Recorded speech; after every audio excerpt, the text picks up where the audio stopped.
with us. If you're just joining us, this is day 2 of the 2021 BISAC's annual conference on building resilient African food systems after COVID-19. We are about to move into plenary session 4 on measurement issues. And so it is my pleasure and honor to hand over to the chair of the session, Dr. Abdul Tenkwano. He's the Executive Director, Western Central Africa at the Council for Agricultural Research and Development, CORAV. Mr. Chair, Dr. Tenkwano, the floor is yours. Thank you very much, Dr. Butaki. It's a privilege for me to be with you, and I greet everyone. Good morning, good afternoon. And the topic that we have to address in this panel is measurement issues. And I'm probably the least qualified person when it comes to that topic. However, the good news is that we have a set of highly knowledgeable people who are going to entertain us and enlighten us on what it is that we need to be talking about. I would like to, without further ado, introduce the four. I will introduce each of them as they take their turn to speak. I would like to call on Dr. Racine Lee. He is the Director of Department of Data Management, Digital Products and Technology at Academia's 2063. And his presentation will be on remote sensing and machine learning for food crop production data in Africa post-COVID-19. Dr. Lee, the floor is yours, and you have 10 minutes. You don't have to use all of it, but please go ahead. All right. Thank you so much, Dr. Tenkwano. So I'm going to present today the chapter 9 of the 2020 paper, titled Remote Sensing and Machine Learning for Food Crop Production Data in Africa post-COVID-19. So the other co-authors are Hadim Dia and Mariam Jallo, that are also working at Academia 2063. I would like to start the presentation with a few key messages. The first one is today we are all aware of the threats that the African agricultural sector is facing. And one lesson learned is the need to have good planning and also tools to navigate through uncertainties like the COVID-19 pandemic. The second one is that COVID-19 showed us the necessity, the importance to have robust statistical systems and also a reliable and timely and sustainable access to disaggregated data because the crises are not affecting communities the same way. So we need, we heard here, the one-size-fits-all approach that we need to avoid, and that disaggregation might help for that. And if you want disaggregation, conventional data gathering techniques alone might not help to solve the crisis because they are especially heterogeneous. So we need to have tools that can help us to see in further details what is going on the ground and to target communities with the specific solutions depending on the way they are living the crisis. For that, we need quality, massive, and frequent data for preparedness that we heard also here. For that, our approach is like to use remote sensing that can help to reduce the data gap in the agricultural sector, most importantly in the production system, and also to use machine learning that will allow to disentangle the data and to learn the relationship between the data for predictions. One last key message is that the outputs of produced in this chapter are available in a newly built platform called the Africa Agriculture Watch that is available since last summer. About the chapter's motivations and outputs. So the COVID-19 impacted food production in different ways. We talked about the late reception and use of agricultural inputs that will have an impact on the performance on food crop production, and also due to mobility restriction measures, how it can impact labor scarcity when it comes to cropping activities that are most needed when we are at the peak of the season. And then COVID-19 is not the only crisis. We also have climate change. So if we combine the two, that can also push countries at the brink of a major food crisis. So because of those two aspects and the fact that the way we conduct census and surveys to collect agricultural statistics, we'll have to wait until the end of the agricultural season. It can be very risky to wait until that period to have the data and take action. It might be too late. So if we can provide tools and analytics and data to policy decision makers and other stakeholders about potential agricultural production, that would help for planning and early intervention to avoid some unwanted consequences. So what the chapter is doing and is proposed and produced is the development of what we call the AFCP, the African Crop Production Model, that is based on remote sensing through satellite images and machine learning techniques for predictions. So what the model produces is that predictions of agricultural production and yield at the pixel level. So the AFCP was built to provide stakeholders a tool for planning and decision making in the food production system. In terms of methodology, here the way we selected the crops, we look at the importance of each crop in a country. And by importance, we mean here a combination of food crop production quantities and also the food self-sufficiency ratio for a country. The self-sufficiency ratio is the ratio between production and consumption. And for example, if the consumption is greater than the production in a country, it might mean that the country is not producing enough crop for that need. So first, we rank the 10 most produced food in a country using the first index, the quantity. And then the second one is a second ranking based on the self-sufficiency ratio. Then we look at the most predominant crops after the two rankings. So here you can see for each region and the crops that are the most significant, and these are the ones we considered in the chapter. For Eastern Africa, we just consider maize for data availability issues, but for the rest, we covered the other crops. Now, in terms of the AFCP model, in a nutshell, the AFCP uses remote sensing products as inputs. So the inputs are vegetation index, the well-known NDVI, the land surface temperature during the daytime, the rainfall and the evapotranspiration, and then the output production that we want is the production. So the methodology first dealt with a data processing stage that is available in the chapter appendix, named the description of pre-processing steps.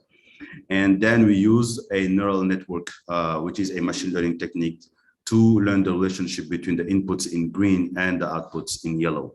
And then we run the model, we train the model first, and then we run it on a test data set for accuracy assessment. You will have the accuracy assessment of each country also in the chapter. And we mapped the data and we compared it with 2017, which is a year without an official COVID-19 case. And then to compare the level of production between the 2 years, 2017 and 2020. In terms of findings here in West Africa, we just show here the rice production. What is interesting here first is that the aggregation data that we used to have with statistical system might provide information, but if you look at the disaggregated view, it is a completely different story. And we can see where production might be short or where we have an increase with 2017 as a baseline. Here for West Africa, we expected a reduction of rice production by 12%, and then the sharpest decline was in Benin, Burkina Faso, and Cote d'Ivoire. So here what you see is that it's a ratio between 2020 and 2017. If the ratio is lower than 1, it means 2017 production was better than 2020. And if it's greater than 1, it's the opposite. And here for North Africa, for wheat, 2017 production was better than 2020 for Libya, Tunisia, and Morocco, and Algeria. And then we have an increase for Sudan and Egypt by 3.5 and 2.8% respectively. Here for Central Africa region, for cassava, This region was expected to see a 28% increase in production in 2020 in cassava. But if you look at the share of that production among the three biggest contributors, it has changed. For example, in 2017, you see DRC, Angola, and Cameroon shares. But in 2020, DRC showed an increase of 10% compared to 2017. Angola remained the same, while Cameroon decreased by 5.6%. Here for East Africa, we, as I said, focus on maize, and then you will see a decrease of 1.6% for the whole region in general. But you will have an increase for Ethiopia, Zimbabwe, Uganda, and Zambia. So again, what is interesting here is if you look at the two boxes, the map and the text, statistical data usually will come like on your right, but if you look at the disaggregation, it might show where to go specifically for a specific action where you can expect a decrease in production. This is one use case of this methodology. And then finally in South Africa also, we expected a decrease of maize by 19% compared to 2017. And the decrease for South Africa, which is the largest decrease, by 30%, Lesotho 20%, and Namibia 0.7%, which is the smallest. So these are the main results of the model, the AFCP and the chapter.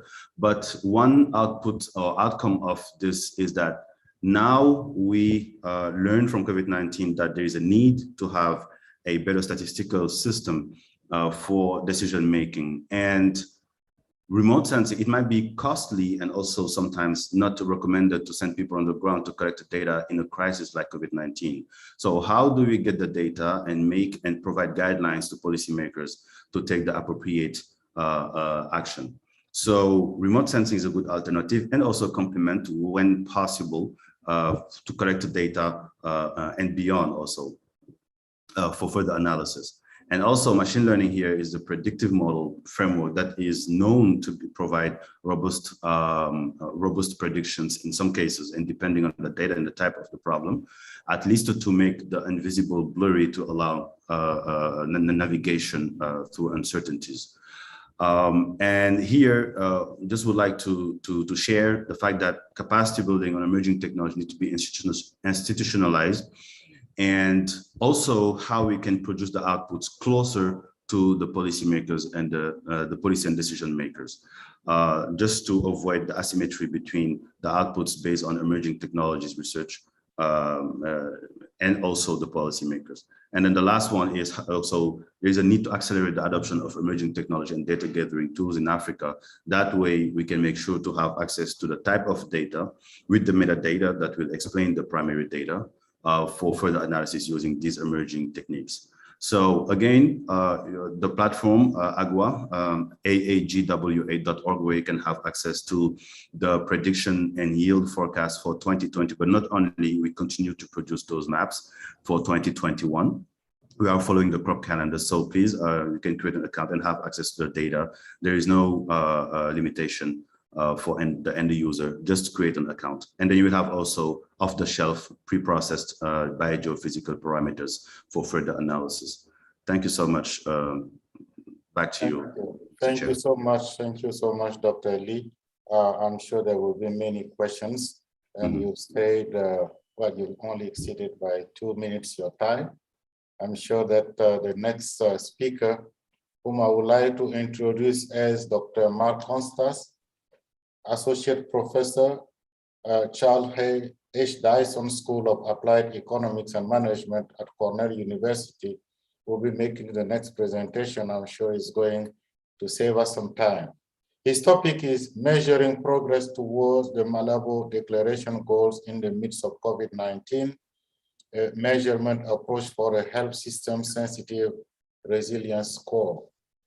Over to you, Dr. Constance. Thank you.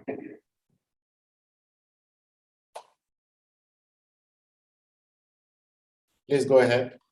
Very good. Just making sure you have my screen. Yes, I can see your screen and I believe others can. Okay, hold on one second. I'm not seeing my screen here. Let me just switch. Very good. Okay, very good. Thank you to the chair for leading this session and for your introduction, and to the organizers of this event.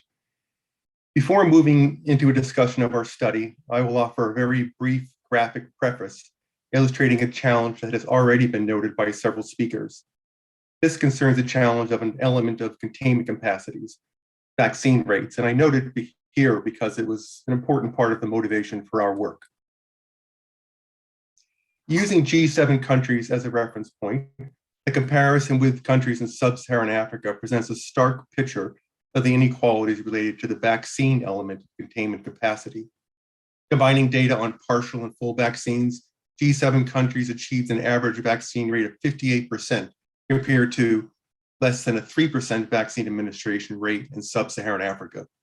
The difference, which is frequently cited as a problem of vaccine nationalism, is most evident when one considers that the lowest rate of vaccine administration in a G7 country is nearly 10 times greater than the vaccine rate in the highest region of Africa. This observation and other factors such as comorbidity profiles across the continent and observations about limited health infrastructure in many parts of the continent compelled us to raise questions about the need to include health-related metrics as part of resilience measurement. In the first part of my presentation, I will describe the conditions that frame the study in our chapter. I will then describe the basic empirical approach and data that were drawn upon. This will be followed by a presentation of the results, and I will conclude by highlighting some of the implications and discuss possible next steps. As part of my introductory remarks, I would like to reflect back on a comment in yesterday's opening plenary discussion, where the complexity of managing, quote, multiple and overlapping shocks, end quote, was noted. It is important to restate this comment because it reminds us of the fact that while the effects of COVID-19 understandably dominates much of our work, other shocks and stressors will not go away. It is most likely the case that the effects of concurrent shocks will be more pronounced because of COVID-19. Our measurement work was motivated by two observations. First, resilience-focused elements of the Malabo Declaration and the CADP results framework were key reference points. When reviewing these two documents, it became clear that the use of health-focused indicators is narrow, with the main focus placed on food safety. This gap drove our desire to explore resilience to health shocks, a potential addition to the CADP results framework. Second, over the past year, a growing body of empirical work has highlighted the ways in which COVID-19 has affected trade dynamics and supply chains. With this background, the specific purpose of our study was to develop and test the performance of a set of indicators that may plausibly be associated with resilience to COVID-19 impacts. Overall, our work was broadly informed by the theoretical perspective of resilience.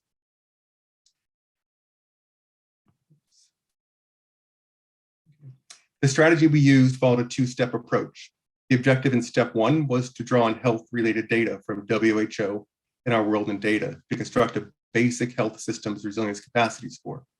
At this point, we selected indicators related to vaccine rate and used hospital bed density and medical professions density as indicators of health systems infrastructure. The economic and country resilience capacity score used World Bank data related to trade and supply chain efficiency. As a general indicator of a country's status, we also used a composite indicator from the Fragile States Index. At a later stage of our work, we drew on one of the resilience indicators from the Africa Agricultural Transformation Scorecard that reflected investments in climate adaptation. Based on our available data, we were able to produce scores for 36 countries across 4 regions. The presentation of results follows the logic of the analysis, with stage 1 findings focused on resilience capacity score under global health shocks that were derived from the health systems capacities indicators and the economic and country resilience indicators. In stage 2, the results obtained from the RCS were supplemented by the climate investment indicator obtained from AATS. And for both stage 1 and stage 2, results are presented simply in the form of quartiles and rankings. As a qualifying comment before presenting the results, I would like to emphasize that this work was intended as an initial proof of concept that might motivate additional studies and more fully developed metrics. In this sense, the work is prospective. By creating distributions for both the economic and country resilience score and health systems resilience score, regions and countries are categorized into one of four categories: most resilient, least resilient, and two categories of mixed resilient. On a regional level, the resilience shown here suggests that Southern Africa is on average likely to be the most resilient to global health shocks.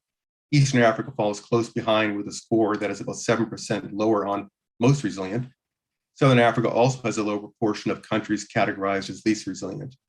Scoring lowest in the most resilient category and highest in the least resilient, Central Africa is likely to be the least resilient region of Africa for COVID-19.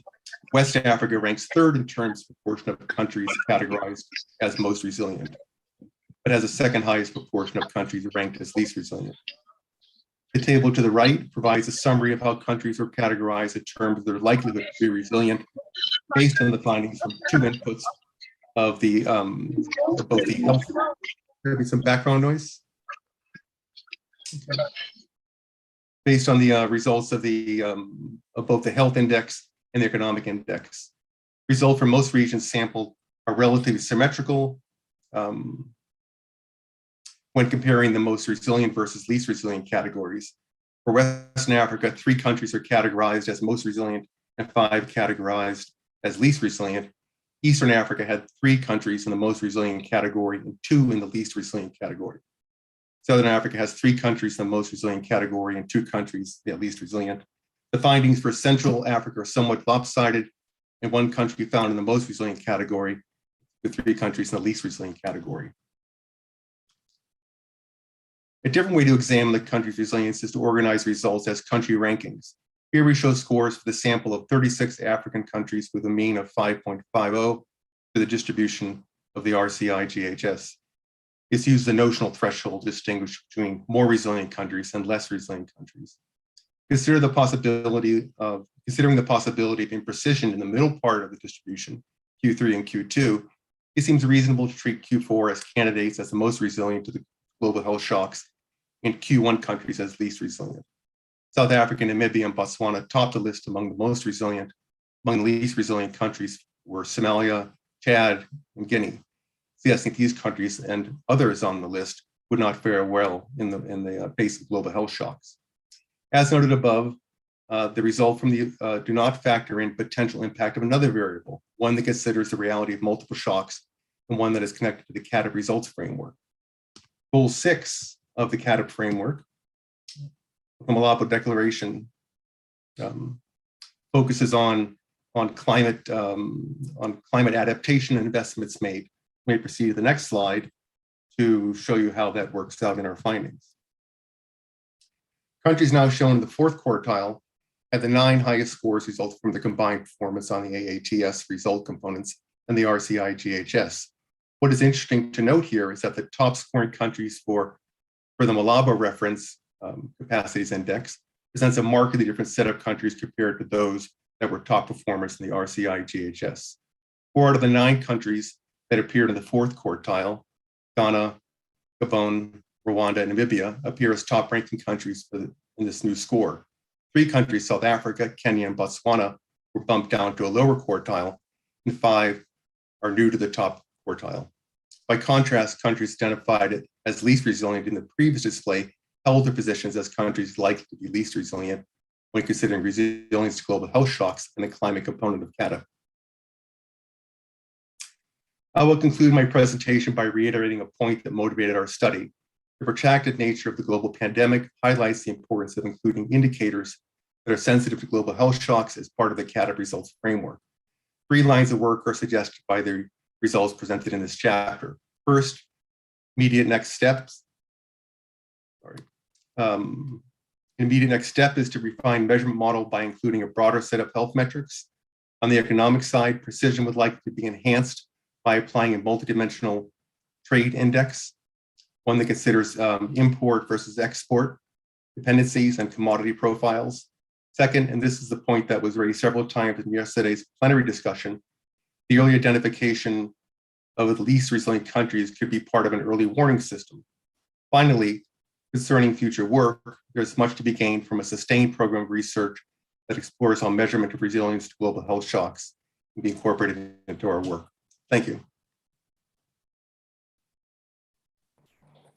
Thank you so much, Dr. Constance. You made us get back on time. Thank you for that as well. I would like to now invite Dr. Marco De Rico. He's an economist from the Food and Agriculture Organization of the United Nations, known to all of us as FAO. And he will be making the third presentation with the following title: The Measurement of Resilience Capacities through the Integration of Macro Level and Micro Level Indicators. The floor is yours, Dr. Marco De Rico. Thank you, Dr. Abdou Tenkowano. Thank you, colleagues. Sorry, I will not turn on my video, my screen, because the connection is very poor. So I will just share the presentation, but I will not turn on the video, which is not a big loss, I think. So let me just share the screen. Where is it? I don't find it. There is a small green button. Oh yeah, yes, that's fine. I didn't find the right page. In fact, I am starting from the conclusions. Sorry for this. Okay. So first, thank you for giving us the opportunity to present in this conference. Abdul, I have 10 minutes, right? Yes, but you don't have to take all the 10 minutes. Okay, how long do you want me to take? I can cut it shorter as you want. Well, go ahead. Okay, so this presentation is made is based on the chapter that Professor Mark Constance, Miss Celestina Jumbe and I prepared. Sorry. And it is basically looking at a way to integrate micro and meso approaches to measuring resilience. Now, resilience measurement, as you know, started long ago, and we tend to say that one of the earliest papers on resilience measurement in food security and food system is that from Pingali Novisaton in 2005, and then after that there was a lot of things ongoing. But what we think can be of a gap, a sort of a gap, is how to integrate the different scales, no? In terms of, for example, in our case, is to integrate a traditional micro scale household level resilience to a more macro scale, no? And the reason why we had this idea is coming, by the way, by the so-called covariate shocks, which we have, unfortunately, a very powerful example with the pandemic of COVID-19. Which basically threats both the household resilience, therefore the household capacity to deal with the shock, but is also stressing a lot some infrastructural and macro indicators. Because of course there is a lot to do with how a country is capable or is not capable to react to this type of shock. So what we have been using is the resilience index measurement and analysis, which is commonly called RIMA, through which we calculated the resilience capacity index, which is made up of the combination of 4 pillars: access to basic services, adaptive capacity, assets, and social safety nets. And it is benchmarked against a food security indicator, which in our case is made of the IPC and the other food security indicators. For those of you who are more familiar with the analytical framework pointing at the 3 capacities, absorptive, transformative, and adaptive capacities, there is a lot of overlapping here. We, as a FAO, prefer to remain stuck with more, let me say, simple pillars that can be easily attached and integrated in the type of interventions that we normally do in the field. But in any case, so we use the RIMA at micro level, so at household level, and then we have adopted this health systems capacity index to have a measure of what is the capacity of the health system in the different countries. So For us, it's therefore very important to try to combine those two aspects. And basically, in some sense, again, you can see here the hands of Professor Constance, because the idea is to try to create these metrics where we combine the, let me say, basic dichotomy between high and low HSCI and high and low RCI. That is to say, high and low resilience capacity profiles and high and low health system capacity index. And so because of that, we combine these two indices and we have these metrics with two entries. Now we also added another set of analysis because the metrics is more, let me say, an observable analytical tool where we basically locate the different countries. But then we also thought of employing a normal traditional, more traditional regression analysis by identifying food security as a function of a set of parameters of resilience, where we have the four pillars of the normally employed with the resilience capacity index, the health system capacity index, a conflict variable, and economic vulnerability index. This is very, let me say, it's, of course, we are talking, it's clear, it comes without saying that there are omitted variables, that there are different things that need to be better specified, but what we trust is of relevance is the attempt to combine micro and macro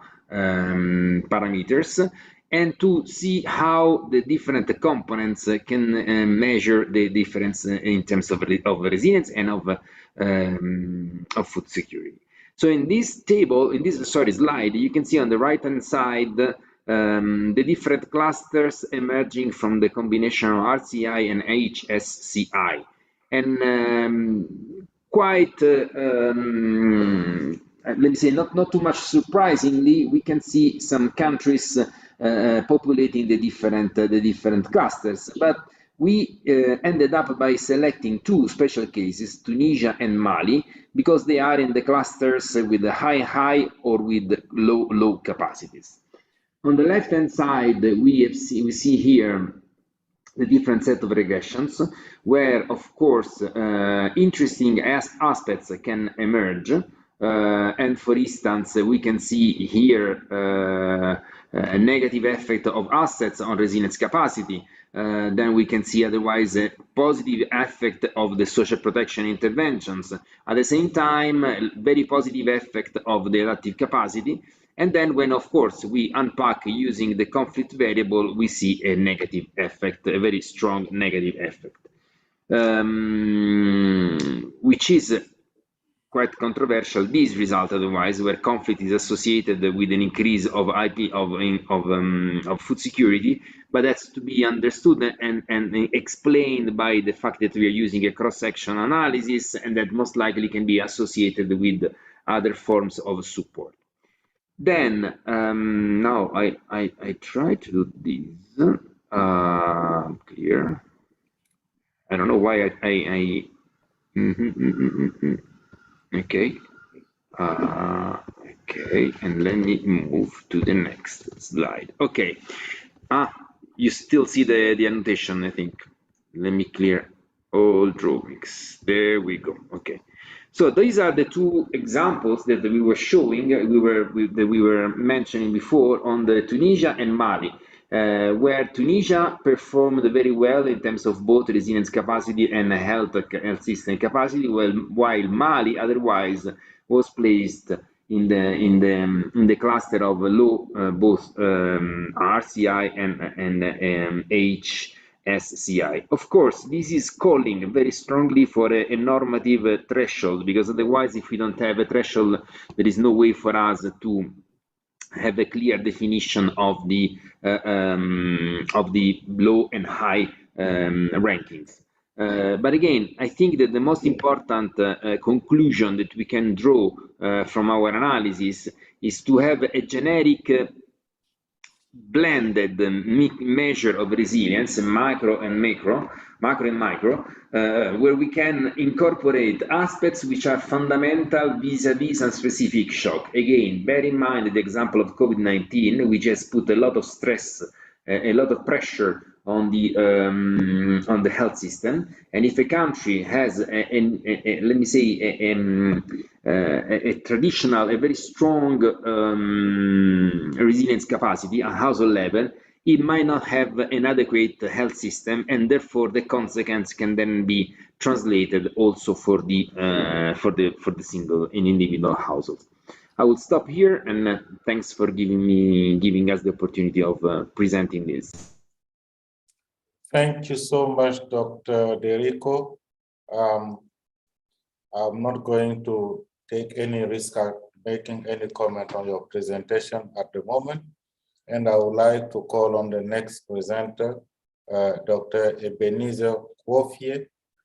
He's an assistant professor in Food Systems, Sustainability and Resilience, College of Engineering, University of Arkansas. And he will be making the last presentation before we go to the panel.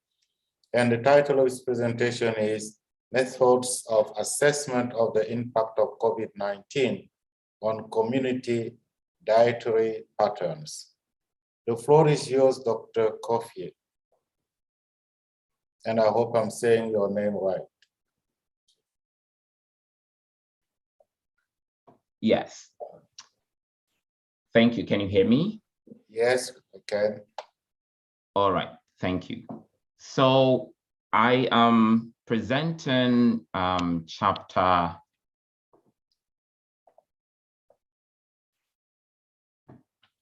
12 of the report on methods of assessment of the impact of COVID-19 on community dietary patterns. And this was co-authored by Mabel Che Kofi, myself, and Professor Michael Ngadi from McGill University. So we have realized how much COVID has impacted our food system, not only from the production side and distribution, but also on the consumption side, dealing with issues of food insecurity, malnutrition, food inequality.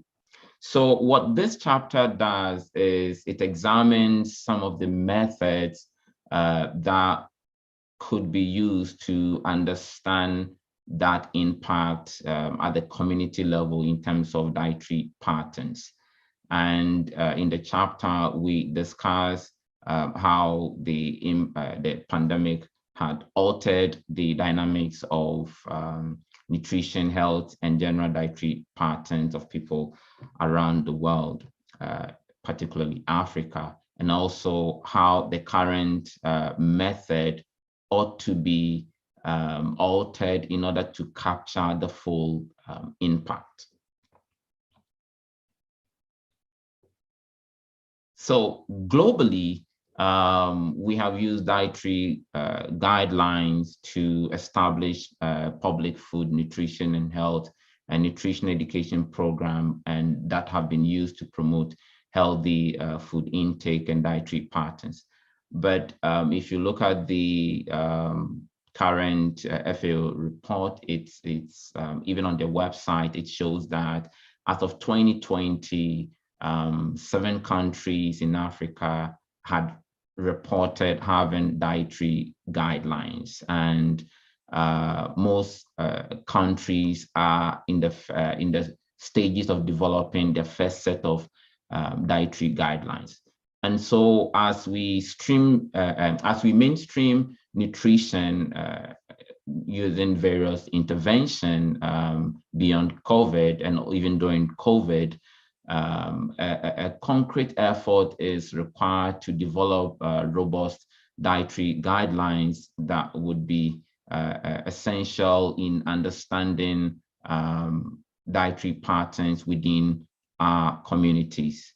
Now, beyond the COVID-19, national food-based dietary guidelines would be critical because they provide specific context, like country context. Even within a country, they're able to provide regional a context within a particular country, which would be based on the advice and principles on healthy diet and lifestyle. And these would be rooted in local evidence and also respond to a country's public health and nutritional priorities, as well as the food production and consumption. So there have been two broad ways of measuring this dietary pattern. The first one, which is more based on data-driven approaches that applies mathematical models to extract dietary food pattern. And these are usually based on food frequency questionnaires, diet records, 24-hour recall, which are usually used. But these models, for us to be able to use them to accurately measure, there would have to be that national data availability. And this is usually, even before COVID, it was not readily available. They are expensive to measure. We usually don't have the framework to accurately do that on a continuous basis. And so as we move beyond COVID-19, as we try to understand what is the impact from a nutritional point of view on in terms of dietary pattern, it is more critical to have this as a critical focus in understanding the impact of COVID-19. And these four methods have been widely used: the factor analysis, cluster analysis, reduced rank regression, and the tree-led transform. But as I said, these would require national data. Now, the other one, which is mostly used in dietary intervention, is the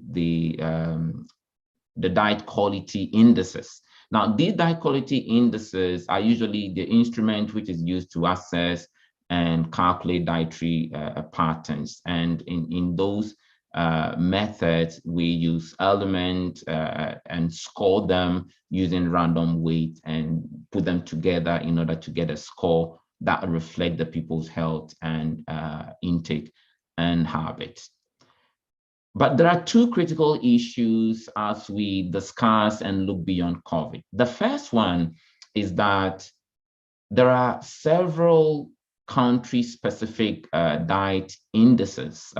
If you look at the current indices that are available, but we don't have so much of those indices that are Africa-specific.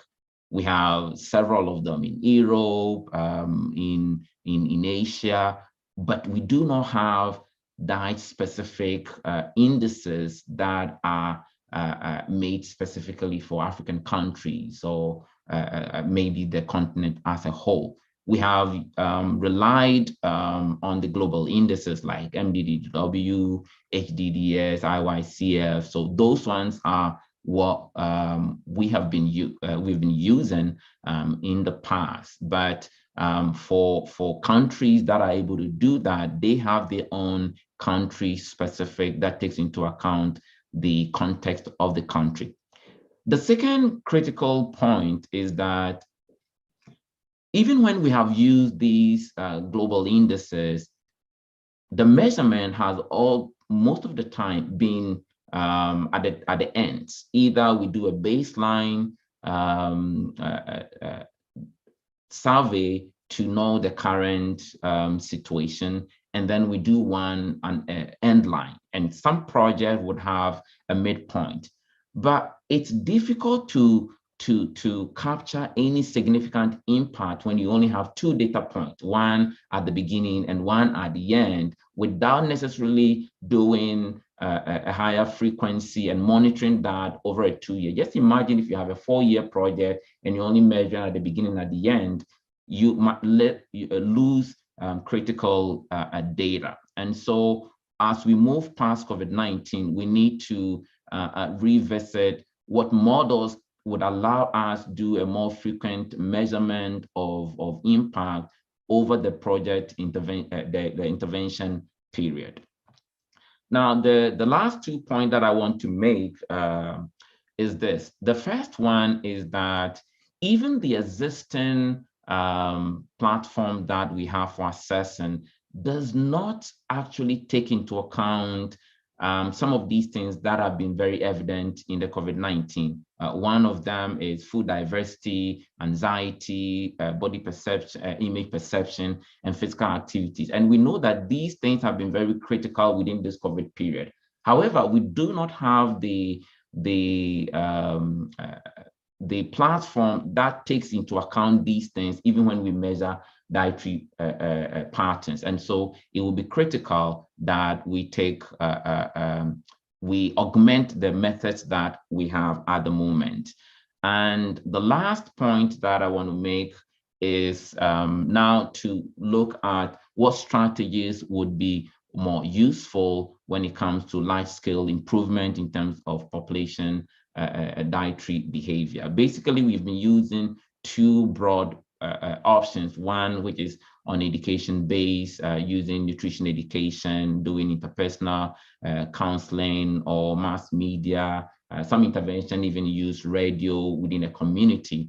And then there are the other one, which is community based large-scale behavior change communication.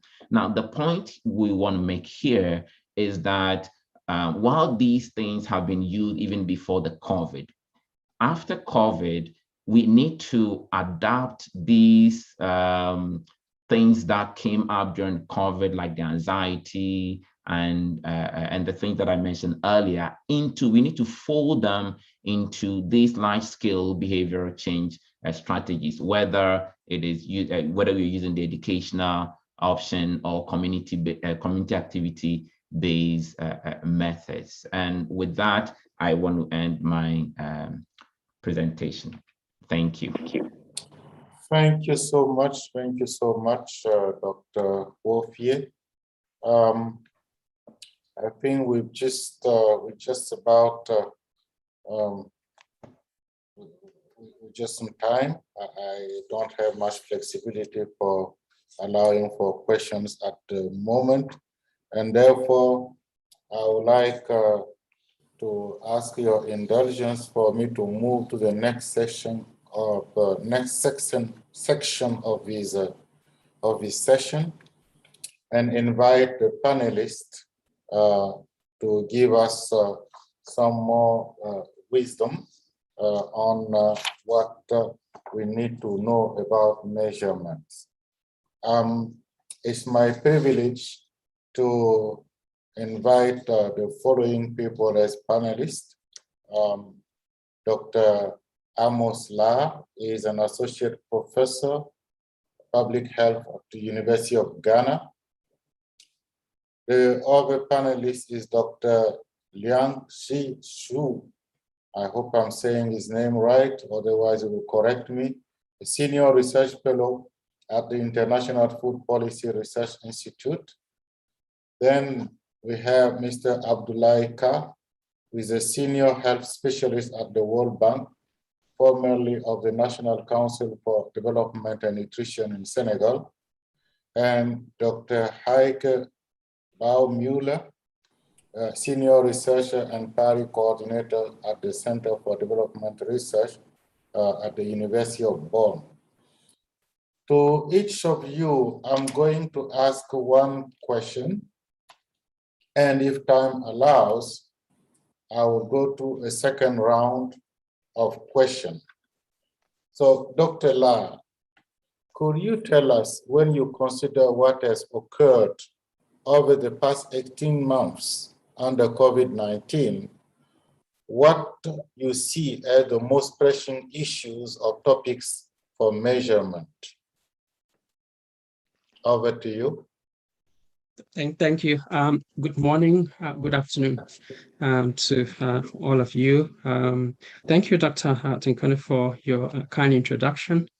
And I would like to begin by also expressing my appreciation to academic 2063 for this opportunity to contribute to this conversation on measurement. Over the past 1 year, when I've had opportunity to contribute to conversation on COVID-19, those have focused on ethics issues or nutrition. And so thanks for this opportunity. Of course, as an academic, matters relating to measurement are of interest to me, and I guess this will be of interest to all of us, even the non-academics. And so over the past couple of years, we have been contributing to this subject, including, for example, a project that we codenamed Measurement, Evaluation, and Accountability, providing measurement, evaluation, accountability, and then leadership support for people in Ghana to contribute to NCD's prevention. As part of this work, we organized a food systems dialogue that, among others, looked at the role of measurement in transforming African food systems. And I would just want to take a minute to share with you some of the key things that the stakeholders we engage thought were present things to measure. And so some of the questions that we interrogated included whether or not Africa in the first place is measuring, and whether Africa should be measuring. And if Africa is measuring, what is Africa measuring? If they are measuring, what is the evidence that they are measuring? And you would agree with me, and as also noted by the eminent speakers, these are all important measurement issues. So data availability, data quality issues, overall data usability issues are pressing things relating to measurement.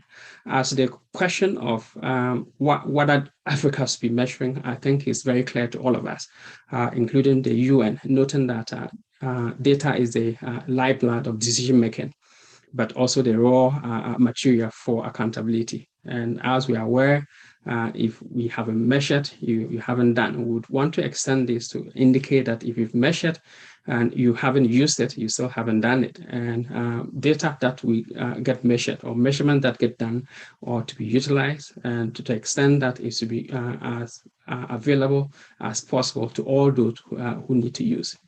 Regarding what should be measured, the stakeholders we engage noted that it's good to measure the good, but it's also good to measure the bad as well as the ugly. And so it's a good thing to measure success, but we also need to measure failures. And all these measurements, whether failures or successes, ought to be shared as widely as possible. I'm not sure how much time I have, but I could just share one I was hoping that you would be very crisp, since we would like to invite contribution from the wider audience. Okay, so I would just wrap up by drawing audience's attention to a tweet that was recently tweeted by the UN Food Systems Secretariat on this subject. They tweeted, and I note that to think about a food system transformation without data is like planning a voyage without a destination or a roadmap. And so for us as stakeholders, including those that we engage, we feel that if Africa is interested in building back better from COVID-19 or building forward fairer, that voyage cannot be done without measurement. We need data. Thank you. Thank you for these wise words. I will now turn to Dr. Yu, and I would ask him to tell us his views on remote sensing data and machine learning about the fact, let me just read it textually so that I don't make any mistake in interpreting it. Remote sensing data and machine learning offer great potential to improve estimates of crop production prior to harvest. In your view, what are the other key applications of these emerging technologies for agricultural development, in addition to production estimation in the context of climate and non-climate shocks? Over to you, Dr. Yu. Okay, thank you so much to have me. It's a great honor to be here. I think my colleague, my former colleague Racine have make a very good presentation on the use of remote sensing. I keep I think at EPRI, at the CG IR Center, we have taken advantage of the new technologies, particularly satellite technologies. I think it's a wonderful kind of combination. If you think agriculture, the oldest whatever human activity, right? And now really have this newer technology to help us. That is really can revolutionize the agriculture in a sense. And of course, Racine also make a very good translate on the production side, crop production side. We call it statistics from space, basically. We have working there. I think I still remember 15 years ago, Bill Gates Foundation all kind of have like workshop, have call or the expert all over the world to look at it. To look at the question now, you can see as Racine already presented, we are actually practical use. In addition to the crop estimate, of course, the satellite technology, I'm talking about remote sensing, of course, it's not just like the drones, even even your photography, right? A lot of sensors is also technologies there. But I just focus on the satellite, technology. Another obviously complication, in agriculture, early warning, right? This is the African context is very important. You will look at the fuselage, I think look at the presentation we had before, that is what they are using, right? This is very, particularly in African context, is important. Early warning in terms of disasters coming in terms of climate or even non-climate, like last year, this is like diseases that's coming in. I think it's the next one actually is also the previous is not that certain. Previous session also mentioned on this on insurance. Actually a satellite estimation of damages of agriculture insurance actual damage, and is have applied more and more in agriculture insurance to look at the risk management, because satellite can be very cheaply, even if we people going there reduce the transaction costs. The third big part is so-called, I don't know how to call it, smart agriculture, if you like it. If you now, agriculture as a very traditional, we always think about, we know agriculture, just, you have farming for many, many years. You've had, you learned your skills from your parents or even your grandparents. But remember, with the digital technology, is particularly digital and cheaper technology, we can really get this scientific farming. We know it's not like I know, I just look at the weather. I know I should plant it next week. But if you actually satellite can give you some kind of forecast, seasonal forecasting, when exactly rain will come and what is the rain will come, during this seasonal, and even look at the soil, and they can give you a very precise kind of guidance on what you should produce. Maybe you instead of I don't know, in the Ethiopia case, maybe you should plant teff rather than maize, because it's more drier this year rather than the normal, right? This kind of things, I think this is new technology, particularly remote sensing, would help the agriculture really a lot. Of course, right now we are only started, but I hope this combination, many of the new technology would help really revolutionize the agriculture. Go back to you, Chairperson. Thank you so much, Dr. Yu. I would like to now call on Mr. Abdulaika. The question I have for you is as follows. Historically, data on health and health systems and data on agriculture have not been integrated. I believe two of the presentations show that very clearly. Do you believe that the current call for greater use of health data is isolated to COVID-19, or do you see broader implications for how we collect and use data related to health, food security, and agricultural productivity? And perhaps I could just draw your attention to the fact that we also had things like Ebola. We were very serious. Go ahead, please. Merci beaucoup, monsieur le modérateur, Dr. Abdou. C'est vraiment un plaisir d'être parmi vous aujourd'hui et j'en profite pour féliciter Academia 2063 et pour tout le leadership qu'ils sont en train de démontrer. Voilà, donc je pense effectivement que nous n'avons plus le choix. Nous devons travailler maintenant de manière intégrée. La pandémie nous a montré que pendant longtemps, nous parlions de liens entre sécurité alimentaire, nutrition, agriculture, protection sociale. Moi, j'irais même au-delà de ces secteurs-là, en parlant même des secteurs liés à l'environnement, par exemple, parce que la pandémie nous a montré que nous ne pouvons plus travailler de manière verticale, il nous faut travailler de manière horizontale, et que nous avons aujourd'hui la pandémie, la COVID-19, comme trigger, comme déclencheur d'une nouvelle démarche, d'une nouvelle approche d'analyse et de prospection. Donc, quand on est dans l'analyse, les démarches d'analyse ou les démarches de prospection ou de prospective, nous avons certainement un nouveau modèle à développer. Donc, nous irons certainement dans le sens de devoir revoir beaucoup d'aspects liés à nos processus, autant d'analyse que de prospective. Nous allons voir certainement qu'il y aura beaucoup d'implications sur la façon dont nous collectons les données, dont nous les utilisons, et aussi que ce soit sur les questions de santé, que sur les questions de sécurité alimentaire, de productivité agricole.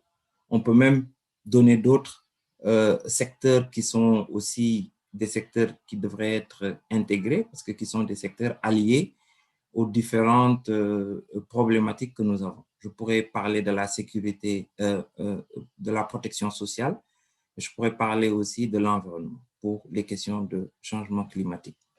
Alors, donc, évidemment, moi, je verrai rapidement 3 implications. Une première implication qui serait liée à la nécessité d'avoir une plateforme multisectorielle qui pourrait intégrer tous ces acteurs-là. Mais cette plateforme-là devrait peut-être se situer à un niveau stratégique assez élevé au niveau de nos pays, au niveau sous-régional aussi et au niveau même régional, pour que nous puissions avoir ensemble les acteurs de la santé, de l'agriculture, de la sécurité alimentaire, de la nutrition et même de la protection sociale, pour avoir un leadership de haut niveau pour piloter ces démarches-là, ces démarches d'analyse, de prospective, et aussi pour venir en appui à nos différents systèmes, donc là, le raisonnement vertical, pour que nos systèmes puissent devenir aussi résilients et puissent bénéficier des impacts positifs de cette démarche multisectorielle. Donc, parce qu'il faut qu'on soit d'abord fort verticalement pour être cohérent horizontalement et qu'ensemble, nous puissions former une force réellement collective. Donc, premier point, plateforme. Chaque pays devrait peut-être essayer de trouver le meilleur ancrage, la meilleure maison pour ce type d'approche, cette nouvelle approche. Le deuxième niveau d'implication serait, à mon avis, de voir aussi faire une revue des besoins en information, parce que, évidemment, les présentations précédentes ont montré qu'il nous faut changer aussi les données que nous collectons, parce que nous avons besoin de nouvelles informations. Des informations qui seront peut-être, il faudrait prendre beaucoup de précautions pour les identifier, parce qu'aujourd'hui, il y a une interdépendance entre les différents systèmes. Que ce soit la santé, quand nous parlons de santé et de productivité, il est vrai que quand il y a une crise sanitaire, évidemment, sur la productivité, les questions de santé des individus aussi, mais les mesures aussi de sécurité sanitaire qui seraient prises, les mesures de sécurité qui seraient prises par les autorités aussi, auront effectivement une conséquence sur la productivité agricole, à titre d'exemple. Nous savons aussi que l'alimentation aujourd'hui, sur les effets de l'alimentation sur la sévérité de la COVID, c'est en train d'être démontré aussi. Donc, il nous faut aussi avoir une grille assez exhaustive des nouvelles informations qui ne sont pas encore intégrées dans les dispositifs actuels de collecte. ces nouveaux besoins-là doivent être identifiés de manière très précise et par les acteurs locaux, parce que chaque pays aussi a ses spécificités. Ça, je pense que c'est la deuxième implication. Et la troisième et dernière implication serait aussi que par rapport aux capacités techniques, je dirais, et à capacité institutionnelle des différents systèmes que nous avons, que ce soit le système de santé, le système agricole, le système protection sociale, sécurité alimentaire, que nous puissions aussi appuyer les systèmes pour améliorer de manière continue la qualité des données. Elle est essentielle, mais aussi que nous puissions mieux placer la recherche au niveau de ces systèmes-là. Parce que la pandémie nous a montré aussi que nous avons beaucoup de questions qui sont toujours en suspens. Et ces questions-là, ce n'est que la recherche qui pourrait nous aider à y répondre. Et ce sont des questions qui peuvent être liées à comment nous, dans nos pays, dans nos différents systèmes, nous avons réagi face à la pandémie, aux effets de la pandémie, comment le virus, les différents virus dans ces mutations sont en train de se développer aussi au Sénégal et dans d'autres pays. Merci, voilà. monsieur. Ce sont les trois points que je voulais partager. Merci. J'ai presque envie de dire que vous avez tiré les conclusions pour notre panel. Avec la permission, sorry, I'm going back to English now. I was telling Mr. Carr that he has almost drawn a conclusion for the session, but I still have one contributor whom I would like to ask, that Dr. Baumüller, if you would be so kind to tell us what actions you think are required on the part of countries, the research communities, and other partners to strengthen country-level capacities to take advantage of new technologies which provide new sources of data. Thank you so much. Thank you very much, Chair, and thank you so much for giving me the opportunity. I would like to highlight just a few points, and I'll be brief because I know that we are running a little late. Well, one of the key areas is, of course, investments in technological capacities in terms of mobile networks, in terms of storage capacities, processing capacities. But what I think is maybe even more important is to invest in human capacities. So we need skills to manage all that data that is being collected, and we need skills to turn the data into useful services that are then helping to promote sustainable development goals. And we also need the skills that help to use the solutions that are being provided. So I think human skills for me as one of the key investment areas and policy areas that we need to support.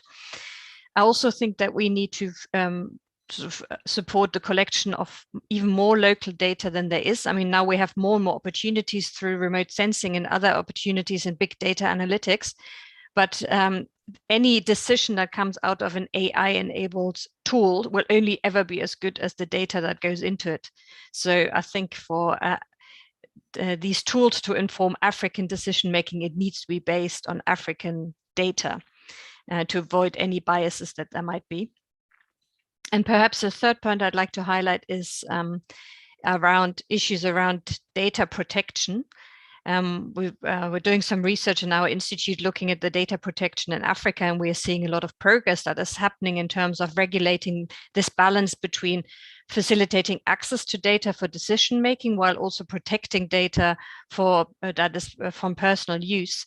And but what we are also seeing is that the implementation of this data and compliance with these regulations is still some way off. So I think we need more enforcement, but we also need more investment again in skills to be able to comply with this, so that in that sense we can take most advantage of the data that there is, but without taking advantage of the people that are providing the data and making sure that they benefit. Thank you. Thank you so much, Dr. Baumüller. I don't think that we have time to go through another round of questions to the panelists, because I feel that the audience has a lot to say as well. So I would like to invite questions or contribution from the audience at this stage. We'll take about 10 minutes for that before I hand over to the organizer. If you would like to ask a question, please raise your hand. I don't see any hands raised.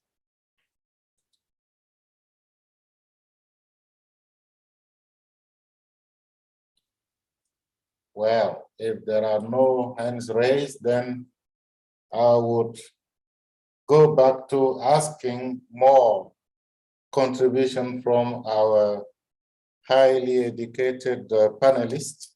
And I'll start this time with Dr. Yu. There is another question that I wanted to ask you.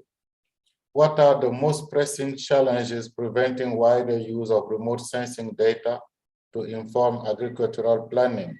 So this time we're talking about using the data. Why are we not using data to do better planning?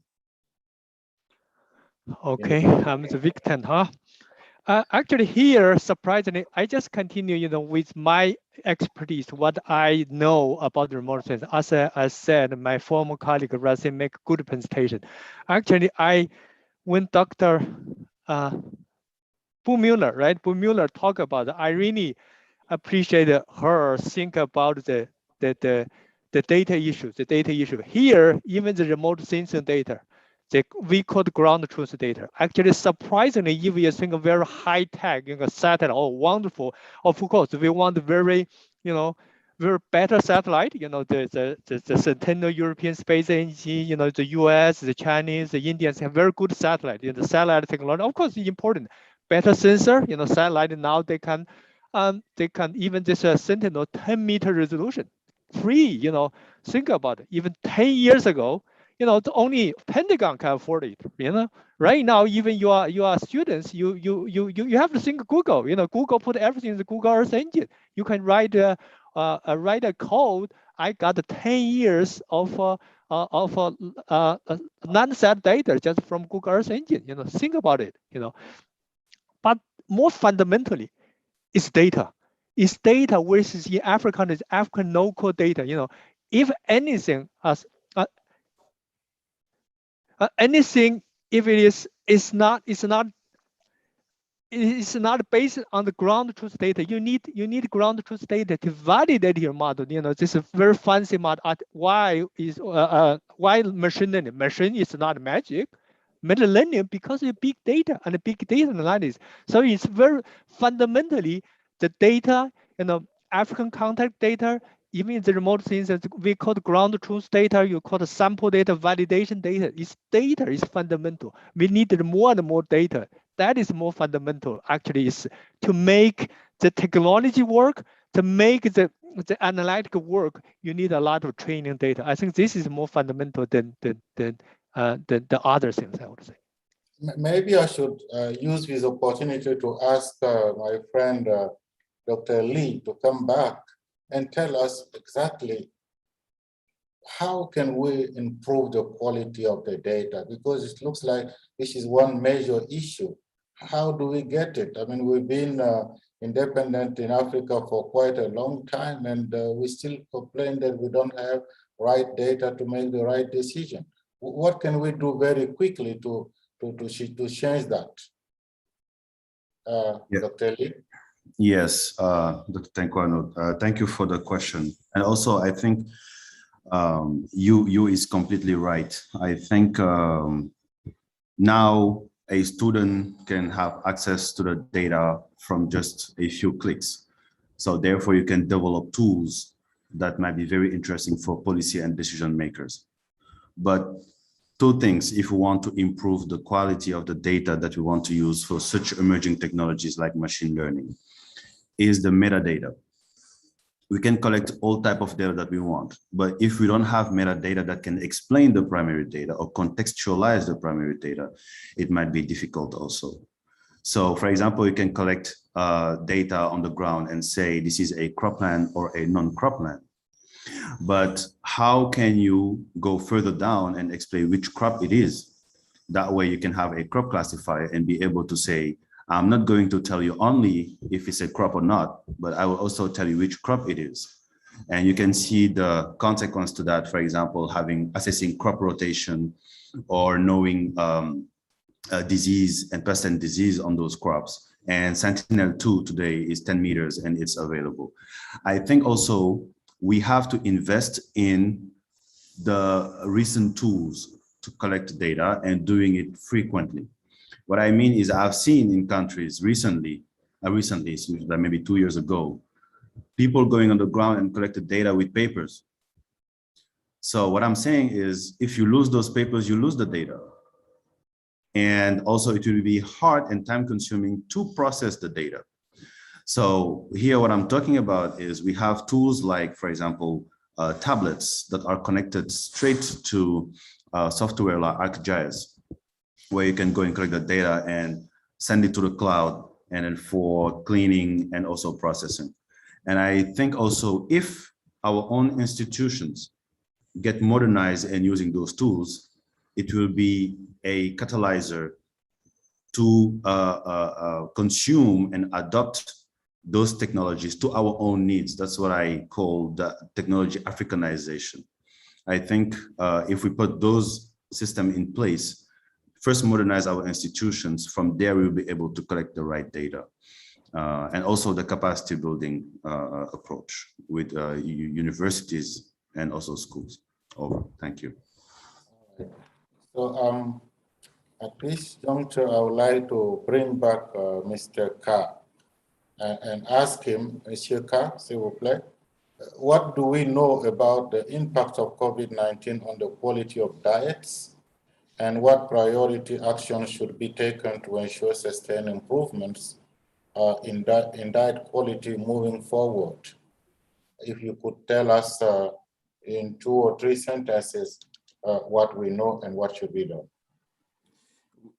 Évidemment, nous ne savons pas beaucoup, ça c'est clair, parce qu'avec tout ce que nous avons entendu sur les gaps que nous avons par rapport à la disponibilité de données, avec M. Lee, ce qu'il vient de dire, et le docteur Liang Zi aussi, qui a montré qu'il nous faut des données. Et donc sur la qualité, même actuellement, nous avons même des gaps concernant la quantité. Et donc si on parle de qualité aussi, par rapport au régime alimentaire, notre gap est immense. Donc, il nous faut déjà travailler sur ça.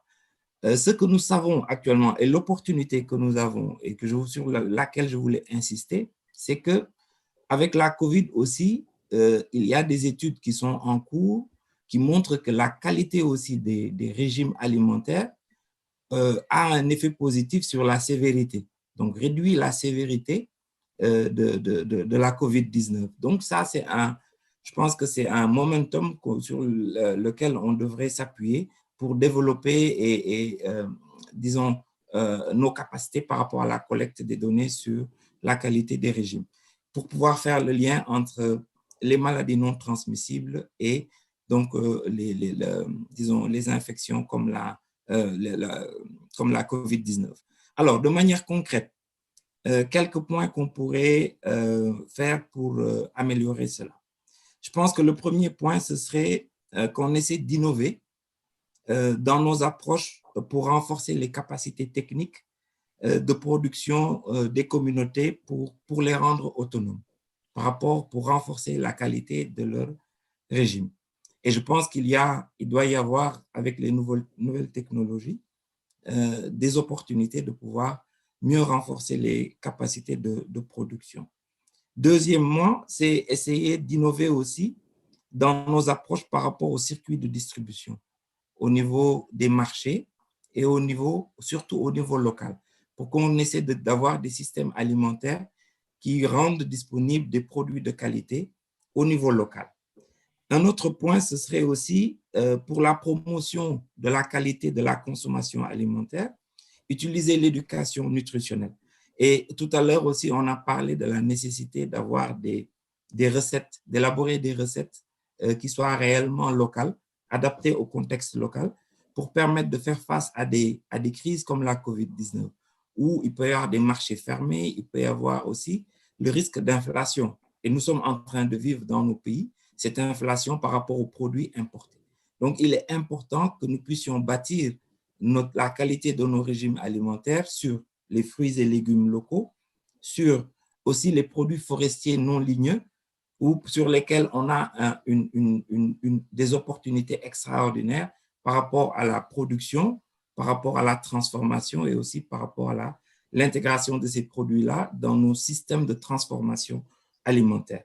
Le dernier point aussi serait peut-être que pour nos gouvernements aussi, qu'ils essaient de trouver dans les approches de renforcement de la résilience et de développement de filets de protection sociale, qu'on essaie de prendre aussi la qualité des régimes alimentaires comme fenêtre.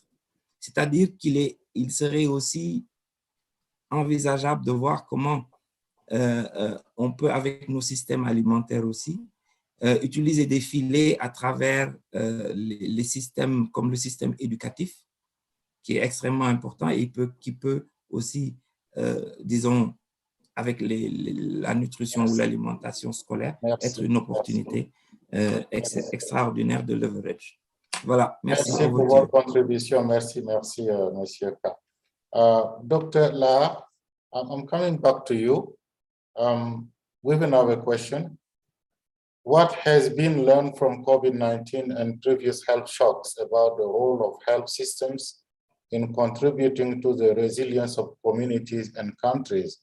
Your predecessor just made a plea that we need to have more resilient communities. So over to you to address this particular question in 2 or 3 sentences. Thank you very much. The world over the last century has experienced a lot of shocks, especially health shocks, whether they be outbreaks, epidemics, or pandemics, from the Spanish influenza to the present COVID pandemic. And a lot has been learned from these previous shocks. I should say a lot has also been learned yesterday from these aspects who have presented on the panel as well. And so some of the things we have learned include the fact that we need resilient systems. As the panelists and then the presenters have noted, we need resilient systems, whether they be health systems or community systems, data systems. And if I could just focus on health systems and how health systems, when they are made resilient, can also help improve community resilience. We could use healthcare services as a platform to build community resilience, and we experienced that in the recent pandemic, COVID-19 pandemic. For these health systems to do this work of building community resilience, we've learned that they have to be aware. These health systems have to be aware, and by awareness, they need the kinds of data that Dr. Lee and others were talking about. Strategic health information systems and epidemiologic surveillance networks need to be established to increase healthcare system awareness. The systems also have to be diverse. We can't just have a system that is focused on one aspect of a public health challenge. And we experienced that again during COVID pandemic, where certain aspects or sections of the healthcare systems were weaker than others because of over prioritizations of certain disease areas. For these systems to contribute to community resilience, they also ought to be integrated and also adaptive as well. So adaptability with respect to their ability to transform in ways that improve, their functioning. When health systems got hit by COVID, we experienced the shock to those systems and their inability to function during those shocks. And so having, for example, generating crisis standards to have systems work when they are hit with shocks is important. Wow. I don't know if I should rejoice or get into some kind of depressive mode. When we look at all the challenges, it seems to me that the data sources are many, but we need better organization to collect those data in a more systematic way, and also to be able to to analyze them with robust tools that will help us to take preventive actions or corrective actions. And that's not easy. Perhaps Dr. Baumüller would come and help us to put all this together with the second question that I have for you. The chapters of the measurement section of the report suggest a broad range of analytical options, each of which introduces an added data burden. When considering the idea of a broader measurement agenda, what steps can be taken to manage data burdens? We need to collect more, maybe we don't want this to become a burden. How can we do that? Over to you. Yeah, thank you.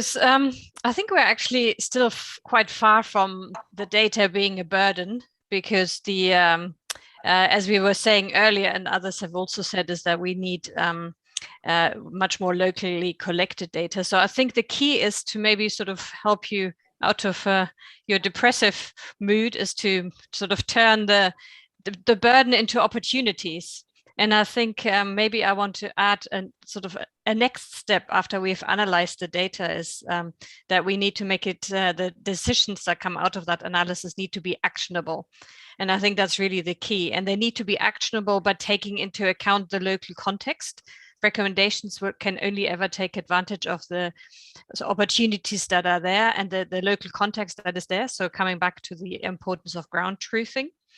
But then we can change the context. So any data analysis and data decision-making and data-based advice needs to go hand in hand with supporting measures to make sure that whatever we are getting out as this pieces of advice can be turned into something. So they need to go hand in hand with investments in infrastructure, in better availability of inputs in the agriculture sector, and more value addition. All these things we know about agricultural growth, but but if we can link those to decision-making tools to help us then really invest in the right support measures, take advantage of the data that we have to invest in the right support measures to really take advantage of agricultural growth opportunities, then I think this is the way of really turning a burden into a fantastic opportunity for decision-making and for growth.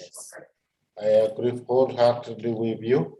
And to close this session, I would like to invite each of our keynote presenters to give us a 1-minute elevator pitch take home.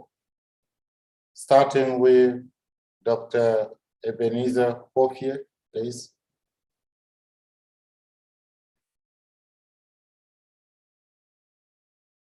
Are you? Okay. Yeah, hello? Go ahead. All right, so the overall plan that we ought to go ahead with is the fact that we need to have all the things that our current system of measurement do not include, like lifestyle, including that into dietary assessment. And going post-COVID, we need to have a system that allow us to measure not only beginning and end of intervention, but regularly, so that we are able to see the actual impact over a period as we do the assessment. Thank you. Excellent, excellent. Dr. Marco De Rico, what would be your elevator pitch message? If you're still with us.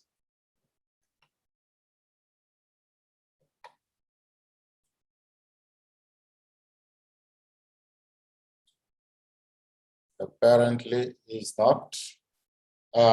Let me then ask Dr. Constance, if you're still online, what would be the take-home message from you?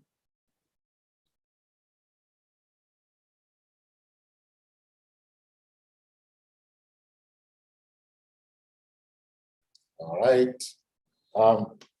Then perhaps Dr. Lee can conclude for us. you started it all. So maybe your words will be the concluding notes that will be taken from here. Go ahead. Yes, Dr. Tenquano, I just have 3 points.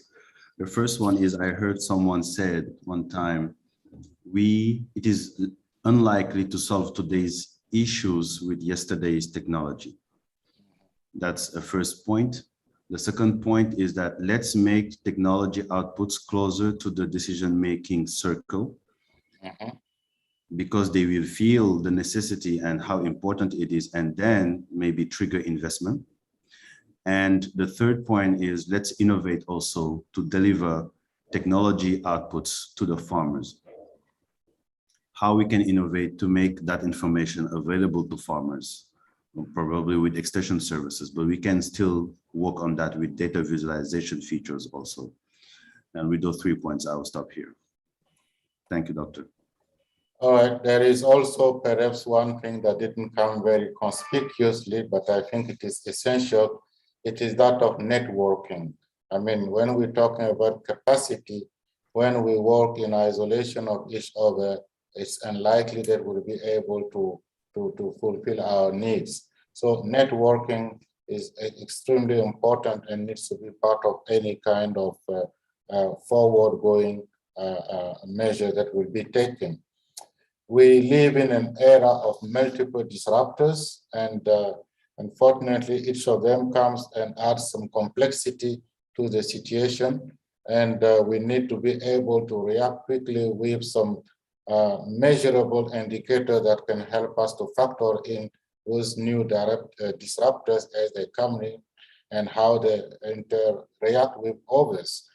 So with this, I would like to express my appreciation for academia for inviting me to be moderating this session, and I would like to hand over to the chair, Dr.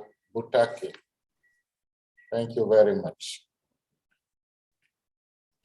Thank you so much, Dr.